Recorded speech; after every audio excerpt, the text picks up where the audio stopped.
Hi guys, అందరూ ఎలా ఉన్నారు? ఈరోజు గోల్డ్ మార్కెట్ అప్డేట్ కానీ చూసుకుంటే 24 క్యారెట్ల 10 గ్రాముల బంగారం ధర 62,070గా ఉంది. అదేవిధంగా 22 క్యారెట్ల 10 గ్రాముల బంగారం ధర 56,900గా ఉంది. ఇక కేజీ వెండి ధర 74,000గా అయితే కొనసాగుతుంది. వెండి ధరలో ఏ విధమైన మార్పు లేదు. మన గత వీడియోకి ఈ వీడియోకి వెండి ధర స్థిరంగా అయితే కొనసాగుతుంది. దానికి సంబంధించిన పూర్తి వివరాలు కూడా నేను ఇక్కడ స్క్రీన్ పై డిస్ప్లే చేస్తాను. ఒకసారి ఇక్కడ చూద్దాం. ఇక్కడ కానీ మనం చూసుకున్నట్లయితే 24 క్యారెట్ల 10 గ్రాముల బంగారం ధర 110 రూపాయలు తగ్గి 62,070గా ఉంది.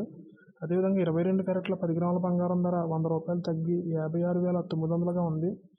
కేజీ వెండి ధర 74,000గా కొనసాగుతుంది. వెండి ధర అయితే స్థిరంగా కొనసాగుతుంది. అదేవిధంగా 24 క్యారెట్లు అదేవిధంగా 22 క్యారెట్ల బంగారం ధరలు అయితే స్వల్పంగా తగ్గాయి అన్నమాట. రెండు తెలుగు రాష్ట్రాల్లోని ప్రధాన నగరాల్లో దాదాపు ఈ ధరలు అయితే నమోదవుతున్నాయి. ఈ ధరలకు మీ అభిప్రాయాన్ని కామెంట్ రూపంలో తెలియజేయండి. అదేవిధంగా ప్రతిరోజు గోల్డ్ అలాగే సిల్వర్కి సంబంధించిన ప్రైస్ అప్డేట్స్ని నేరుగా మొబైల్కి నోటిఫికేషన్ రూపంలో పొందేందుకు మన ఛానల్ని సబ్స్క్రైబ్ చేసుకుని బెల్ ఐకాన్ కూడా యాక్టివేట్ చేసుకోండి. Thank you.